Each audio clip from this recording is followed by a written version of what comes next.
जाखड़ और मोहम्मद रियाज आलम को आज जो शांति काल का तीसरा सबसे बड़ा वीरता पुरस्कार दिया जा रहा है। इन दिनों जाबाज कमांडो से बात की हमारे संवाददाता महेश शुक्ला ने।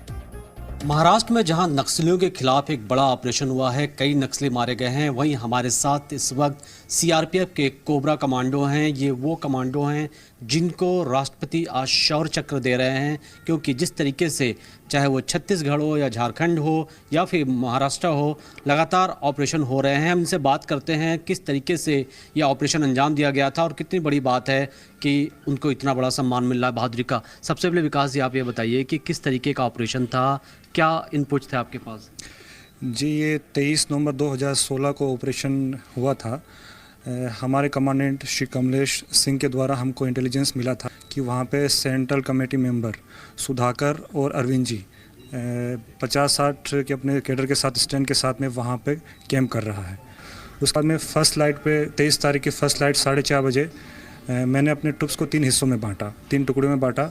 उसमें से 2 टुकड़ियों को सर्च करना था और 1 टुकड़ी बैकअप में और इन्फोर्समेंट के तौर पे पीछे काम करेगी।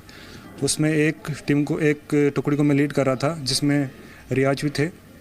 तो ये हमारे स्काउट पार्टी में थे, ये थे, इनके साथ में 2 कमांडो और थे। तो ये स्काउट पार्टी में जब रिवर की तरफ बढ़ रहे थे, लगभग 200 मीटर चौड़ी रिवर है, तो उसमें 100 मीटर बालू मिट्टी है और 100 मीटर में पानी का 3 से 4 मीटर काफ़ी बहाव था। तो जब हम रिवर बेड पे खुले में आ जाते हैं तो सामने घात लगाए हुए नक्सली इनके जो 3-4 ये जो आगे जो हमारा स्काउट चल रहा था, इन पे अचानक फायर खोल देते हैं। काफ़ी हैवी फायर आता है, तो तुरंत ये पोजीशन लेते हैं और सामने से लगातार फायर आने की वजह से इनके पास में कोई ऑप्शन नहीं रहता, ना ये आगे बढ़ पाते हैं ना पीछे हट पाते हैं। तो मेरे पास में उस टाइम में एक ही स्कोप रहता है कि फ्लैंकिंग अटैक किया जाए। जब तक रिटेलिएट नहीं किया जाएगा तो मेरे जो कमांडो थे इनकी जान को खतरा था, इनका बच पाना बहुत मुश्किल था। तो जो बचे हुए जवान थे उनको लेके मैं नदी की तरफ भाग पड़ा। सामने से लगातार फायर आ रहा था, दुश्मन बोल्डर्स की, चट्टानों के और पेड़ों के आड़ से, LMG से और ऑटो में कर रहा था। तो बिना गोलियों की परवाह किए हुए फायर एंड मूव टैक्टिक्स अपनाते हुए हम नक्सलियों के डायरेक्शन में फायर करते हुए दौड़ पड़े। उसमें हम LMG और UBGL से भी फायर करते जा रहे थे। ये करते करते हम नदी में कूद गए। तो 3 से 4 फीट पानी था, नदी में मूवमेंट में हम काफ़ी दिक्कत हो रही थी। नक्सली काफ़ी डोमिनेटिंग हाइट पे था और हम इसके लिए बहुत आसान टारगेट थे। गोलियां पानी में आके हमें महसूस हो रहा, पानी में आके गोलियां लग रही थी, आसपास से नज़दीक से गोलियां जा रही थी, उनकी सनसनाहट गोलियां की हमको क्लियर सुनाई दे रही थी।